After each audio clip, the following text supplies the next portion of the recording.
Tia sơ ni tiền xôm chùn rương át cầm bằng tê vật bọt tuần sái nâng Việt Nam nê rí cầm sọt nơi con đal prey trớ nâng phiếp ai cáo nà rí ruột nơi chìa mùi mặt đai chô ría tiếng cái đấy lùm bạ tuộc bấy chìa phiếp cây cỏ tam luông bọn lá bọn tai niêng mình đai bọc bong xịt cái đấy là ỏ lời nà rí bán ông cùi nị dây mà nè ảnh các bái trong ca tiếc rồi bỏ niềng Tê bà đà ơi ta ngày ná tớp chi vật mà đai côn nhóm bàn chú bồn lư xịt đầy sọc đôi kể khá nhóm to xù na bọn ta hạ đôi chia Việt Nam mình ảnh hạt nhóm to tả so srap tái miên xóm lên mùi lư sốt tại kreng đôi miên à vây mà dáng lẹ nơi khang còi tìa Nari nhẹ ál rụi nari rót từ mờ ô sát tôn sái móc pina sát mà lấy anh ật na công khát ấy na nhóm nâng chùi anh nari dốc tôn sái nút mọc liền rộp bú nâng đếch diêm tiền dục srap tai bồn lư bò mía chia bên tiếc tôm rộp bó nari Xịt đấy mê ta chênh bì chất đo bò đi sốt Bạn đã át cầm băng đòi liệ túc chiêng mùi bọn năm Tôn sai xó Đai rộp bú Bạn khai chia cầm lọ song há Krong chút bó xó plư chảnh chăng Cót cứ chia tê bộ bọt tôn sai Đã chốc mọc là bong chất một nụ lô Tê bộ bọt tôn sái bán ni dây tơ can nari tha Nari chất mê ta rồi bỏ niếng thông thể na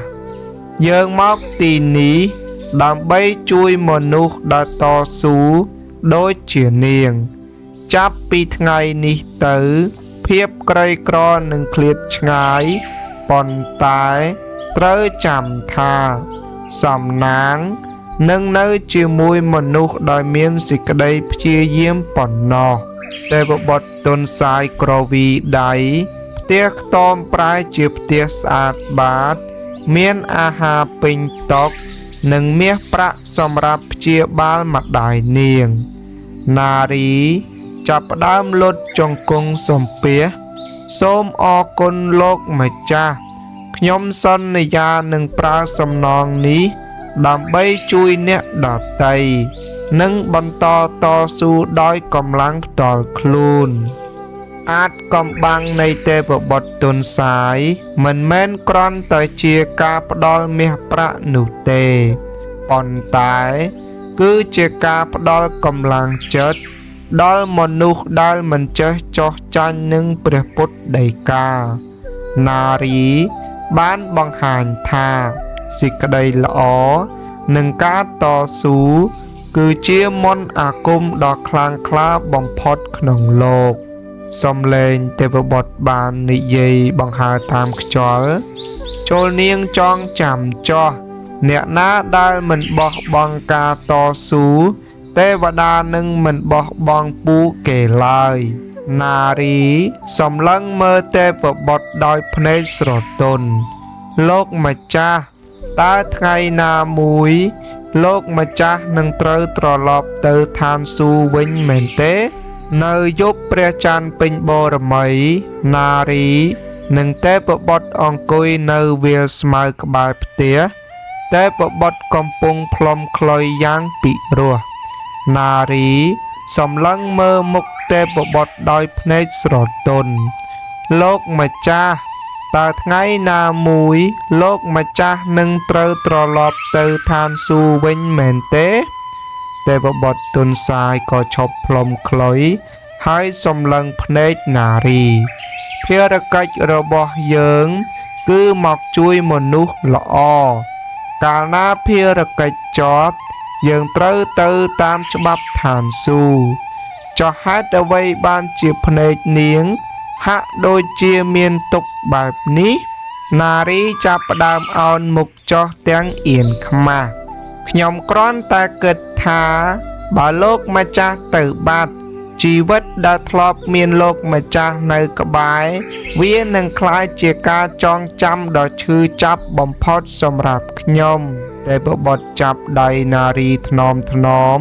រំពេចនោះពន្លឺសូគាចាប់ផ្ដើមជះមកលើខ្លួនទេពបុត្រជាសញ្ញាថាដល់ពេលត្រូវយាងទៅវិញហើយក្តីស្រឡាញ់បានរីកដុះដាលក្នុងចិត្តនារីដោយមិនដឹងខ្លួននាងដឹងយ៉ាងច្បាស់ថាខ្លួនគ្រាន់តែជានារីសាមញ្ញម្នាក់មិនអាចប្រៀបផ្ទឹមនឹងទេពបុត្រស៊ូបានឡើយទេពបុត្រស៊ូបាននិយាយទៅកាន់នារីថានារីចិត្តរបស់នាងយើងបានដឹងហើយ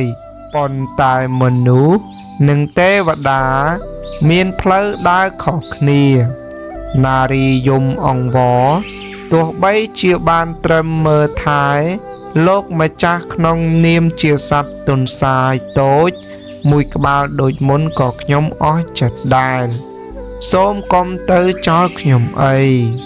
តែបបត់ទន្សាយយើងមិនអាចនៅទីនេះជារៀងរហូតបានទេប៉ុន្តែបេះដូងយើងនឹងនៅជាមួយនាងខ្សែកនេះគឺជាតំណាងចិត្តរបស់យើងតែបបត់បានថើបថ្នះនារីថ្នមរួចក៏រលាយខ្លួនคล้ายជាពន្លឺហោះទៅកាន់ដួងច័ន្ទបន្សល់ទុកត្រឹមតែមន្តស្នេហ៍និងក្តីនឹករលឹកក្នុងចិត្តនារីឈួរសំឡឹងមើលព្រះច័ន្ទដៃកាន់ខ្សែកយ៉ាងជាប់នារីនិយាយទៅកាន់ព្រះច័ន្ទថាខ្ញុំនឹងរងចាំទោះបីជាត្រូវចាំអស់មួយជីវិតក៏ខ្ញុំមិនស្ដាយក្រោយដែរលោកម្ចាស់ផ្ដល់សំណាងឲ្យជីវិតខ្ញុំប៉ុន្តែលោកម្ចាស់គឺជាសំណាងដ៏ធំបំផុតក្នុងបេះដូងខ្ញុំចាប់ពីថ្ងៃនោះមកនារីកាន់តែរឹងមាំនាងមិនមែនតស៊ូដើម្បីតែរស់ទេប៉ុន្តែនាងតស៊ូដើម្បីធ្វើខ្លួនឲ្យคล้ายជាមនុស្សដ៏ល្អបំផុតម្នាក់ដែលស័ក្តិសមនឹងក្តីស្រឡាញ់របស់ទេពបុត្រទន្សាយចាប់តាំងពីថ្ងៃដែលទេពបុត្រទន្សាយយាងចាកចេញទៅនារីមិនដែលប្រើប្រាស់ទ្រព្យសម្បត្តិដើម្បីតែសេចក្តីសុខផ្ទាល់ខ្លួនឡើយនាងចងចាំជានិច្ចនៅពាក្យដែលលោកម្ចាស់ធ្លាប់ផ្ដាំថាសំណាងនឹងនៅជាមួយមនុស្សដែលមានសេចក្តីព្យាយាមនិងចិត្តផក្មេងកំព្រាម្នាក់បាននិយាយទៅកាន់នារីថាអ្នកបងនារីហេតុអ្វីបានជាអ្នកបងចិត្តល្អជាមួយពួកខ្ញុំម្ល៉េះតើអ្នកបងមិនខ្លាចអស់មាសប្រាក់ទេអីនារីញញឹមទាំងកៅភ្នែកមានសង្ឃឹមមាសប្រាក់គ្រាន់តែជាវត្ថុក្រៅខ្លួនទេកូនប៉ុន្តែការចែករំលែកគឺជាការសន្សំពន្លឺសម្រាប់ផ្លូវដើររបស់បងធ្វើបែបនេះព្រោះចង់ផ្ញើបុណ្យកុសលតាមខ្យល់អាកាសឲ្យទៅដល់មនុស្សម្នាក់ដែលបងនឹករលឹកបំផុតនារីបានសង់សាលារៀនតូចមួយសម្រាប់ក្មេងក្រីក្រនៅពីមុខសាលាមានរូបចម្លាក់ទន្សាយសតូចមួយជានិមិត្តរូបពីមួយថ្ងៃទៅមួយថ្ងៃកេរ្តិ៍ឈ្មោះនៃចិត្តបុណ្យរបស់នារីបានល្បីសុសសាយនាងបានប្រែក្លាយសំណាងដែលទទួលបានពីទេពបុត្រឲ្យទៅជាឱកាសសម្រាប់អ្នកដទៃនារីអង្គុយបង្រៀនក្មេងៗពីការតស៊ូនិងការធ្វើអំពើល្អនាងតែងតែប្រាប់ពួកគេថាទេវតាមិនដែលបោះបង់មនុស្សល្អឡើយយប់ស្ងាត់នារីអុជធូបនៅមុខរូបចម្លាក់ទន្សាយផ្សងបុណ្យកុសលដែលនាងបានសន្សំពេញមួយថ្ងៃ នារីវាចាទាំងមុតមមម្ចាស់នៃជីវិតខ្ញុំអើយរាល់អំពើល្អដែលខ្ញុំបានធ្វើក្នុងជាតិនេះមិនថាជាការជួយក្មេងកំព្រាឬអ្នកក្រខ្សត់ឡើយខ្ញុំសូមឧទ្ទិសផលបុណ្យទាំងនេះជូនដល់លោកម្ចាស់សូមឲ្យផលបុណ្យនេះคล้ายជាស្ពានមាសស្ពានប្រាក់ចាវាសនាឲ្យយើងបានជួបគ្នាវិញមិនថាជាតិណាក៏ដោយសូមឲ្យយើងកើតមកជាមនុស្សសាមញ្ញដែលអាចកាន់ដៃគ្នានិងតស៊ូជាមួយគ្នាជារៀងរហូតស្រាប់តែមានពន្លឺពណ៌សខ្សោយខ្សោយជះចេញពីរូបចម្លាក់ទន្សាយហាក់ដូចជាមានការទទួលដឹងឮនៅពាក្យផ្សងរបស់នាងនៅពេលដែលនារីគាត់មានឈ្មោះល្បីល្បាញពេញភូមិនៅកណ្ដាលភូមិមាននារីម្នាក់ឈ្មោះថាស្រីលីនដែលជាអ្នកមានចិត្តចង្អៀតកំពុងឈរសម្លឹងមើលផ្ទះថ្មីរបស់នារីទាំងកំហឹងស្រីលីនខ្សឹបខ្សៀវពីមុនក្រដូចចៃឥឡូវមានផ្ទះស្អាត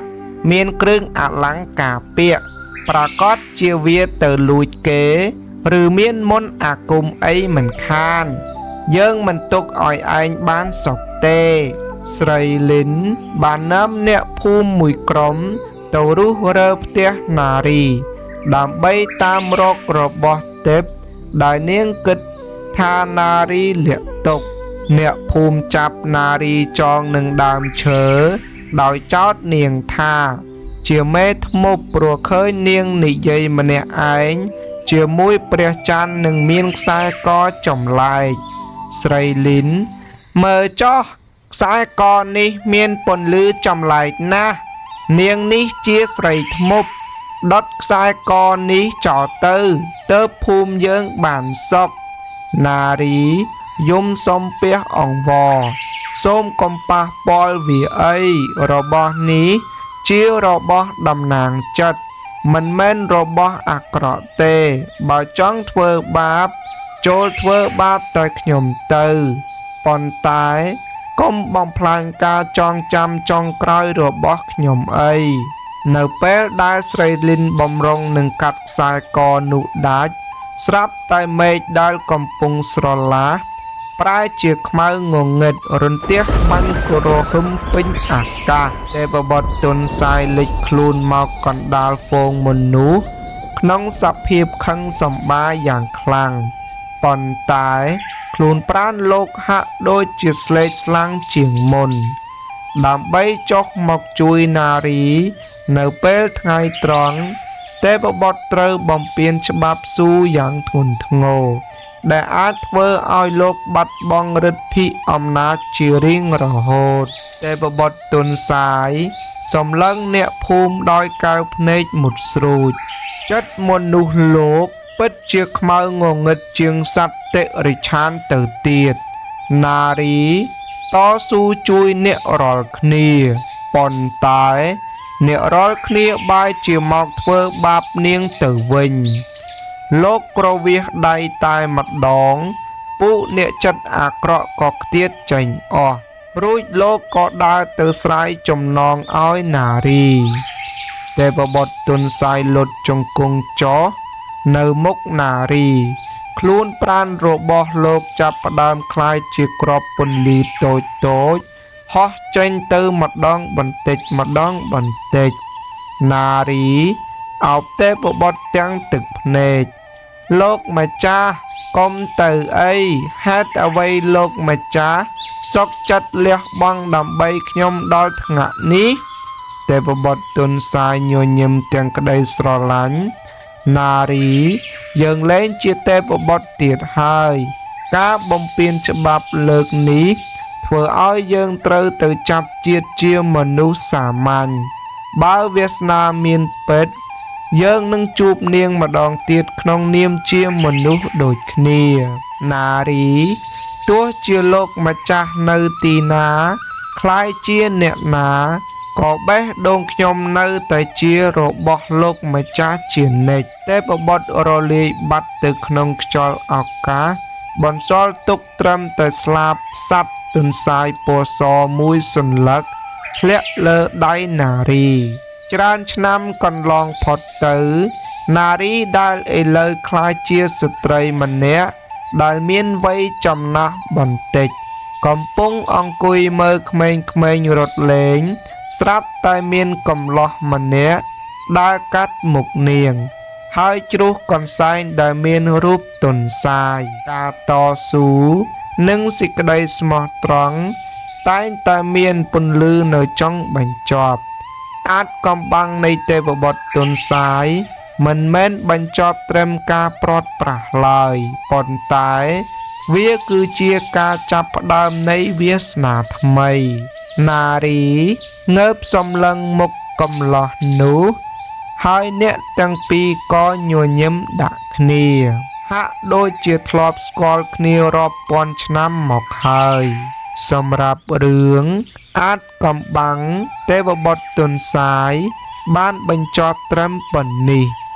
សម្រាប់ពុកម៉ែបងប្អូនទាំងអស់គ្នាបើសិនជាបងប្អូនបានស្ដាប់តាំងពីដើមរហូតដល់ចប់កុំភ្លេចជួយចុច like ជួយចុច Subscribe ដើម្បីទទួលបាននូវរឿងថ្មីៗបន្តទៀតបងប្អូនតើបងប្អូនបានស្ដាប់តាំងពីដើមដល់ចប់សម្រាប់រឿងអាចកំបាំងទេវបុត្រទន្សាយនិងវាសនានារីកំសត់